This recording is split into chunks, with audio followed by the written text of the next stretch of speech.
kita ada di Radio Suara Surabaya. Ikuti keseruan kita ya.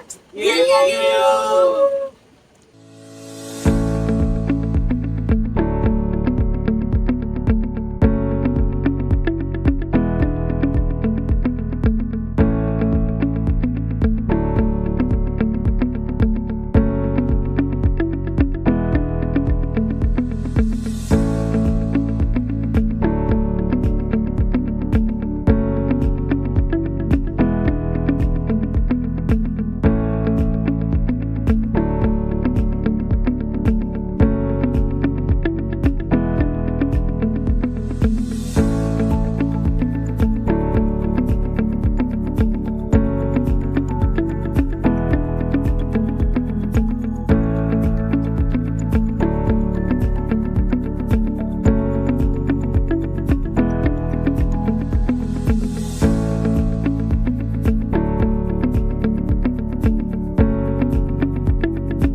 Mungkin yang pertama bisa perkenalan dulu nama dan jabatan.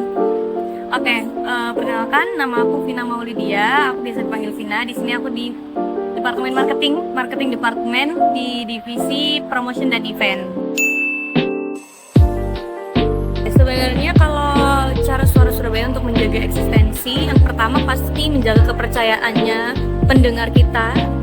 Kita jaga kepercayaannya karena itu adalah senjata utama kita yang sampai saat ini masih kita pegang dan saling berkaitan antara masyarakat dan Suara Surabaya dengan tagline kita news interaktif solutif. Jadi news itu adalah produk kita, interaktif itu adalah prosesnya, dan solutif itu adalah hasil yang diharapkan, hasil yang kita berikan. Jadi kita menjaga tiga itu.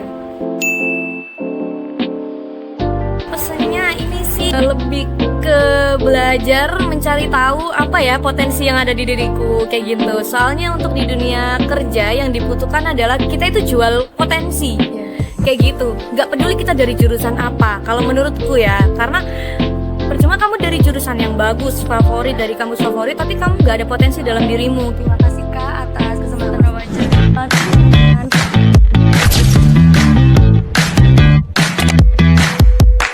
Teman-teman, perkenalkan nama saya Luna Ceri Renata. Di sini saya bersama Arum Yulian Yulianda, saya selaku manajer pembinaan kompetensi dan umum. Pasti tujuannya kita belajar secara praktek ya, apalagi di dunia industri itu tidak hanya teori saja, tapi kita juga harus tahu nih teori secara pengaplikasiannya itu bagaimana. Di situ biasanya ada tips and trick yang harus kita gali. Nah kebetulan di teman-teman jurnalistik ini merangkul semua, jadi biar mereka tahu bagaimana sih jurnalistik itu, bagaimana sih cara pemberitaan supaya kata-kata itu tidak menyinggung pihak sana, tidak menyinggung pihak sini. Dan yang kita tahu kan sekarang berita-berita itu kan banyak yang hoax. Itu bagaimana cara mereka untuk memfilter akan hal itu. Pasti itu kan ada ilmu baru serta tips yang baru seperti itu. Harapan saya mungkin dari sekian penghuni yang hadir di Suara Surabaya ini mungkin ada gambaran mengenai jurnalistik atau mengenai di dunia industri, terutama industri media itu seperti ini loh. Mungkin dari segi sisi fisik seragam ya, mereka tidak berseragam tapi kerjanya tuh pressure banget. Nah teman-teman tuh juga harus tahu bahwa dari kebebasan secara visual, mereka juga ada pressure pekerjaan yang memang fleksibel gitu. Kalau mau kerja dalam industri ya seperti ini gambarannya, seperti itu. Baik, terima kasih Kak Arum udah mau ditanya-tanya sama kami ya. Ya, terima Terima kasih teman-teman.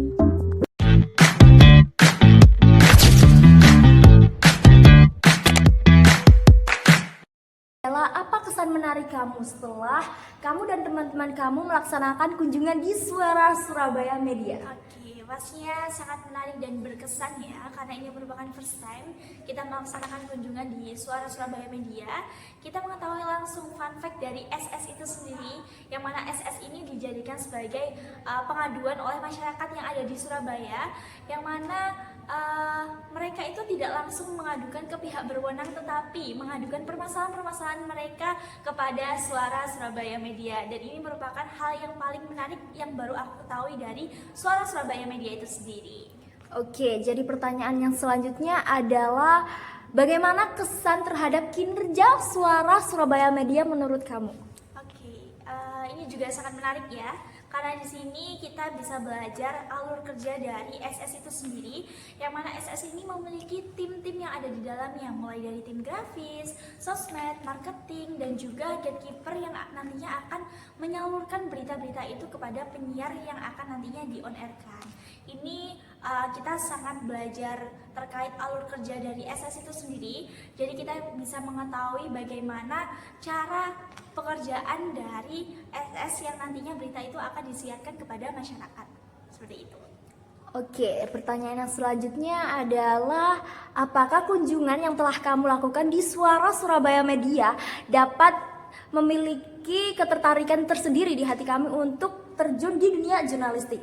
Oke, mungkin karena aku dari prodi akuntansi ya, aku lebih prefernya di bagian finance.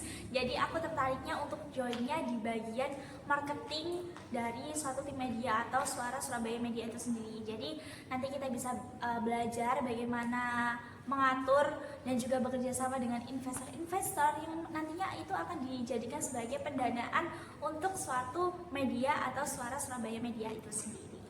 Oke, jadi pertanyaan terakhir yang dapat saya sampaikan adalah bagaimana harapan kamu untuk selanjutnya terhadap Suara Surabaya Media sendiri serta kamu? Oke, harapannya karena ini kunjungannya adalah dari AMN Surabaya, pastinya adalah harapannya semoga AMN Surabaya ini terus melaksanakan kegiatan-kegiatan wadah pengembangan bagi mahasiswa-mahasiswa dan juga penerima beasiswanya. Seperti kita melaksanakan kunjungan di Suara Surabaya Media ini, kita bisa belajar dan juga bermain pastinya. Dan harapannya untuk SS sendiri, semoga nantinya SS ini akan berkembang luas tidak hanya di wilayah Surabaya saja, tetapi bisa dikenal oleh seluruh masyarakat yang ada di Indonesia. Oke, baik, terima kasih atas segala jawabannya dan segala opini yang telah kamu berikan. Mungkin itu saja yang dapat saya sampaikan. Terima kasih. 2, 1. Nah, itu tadi keseruan kita di Radio Suara Surabaya.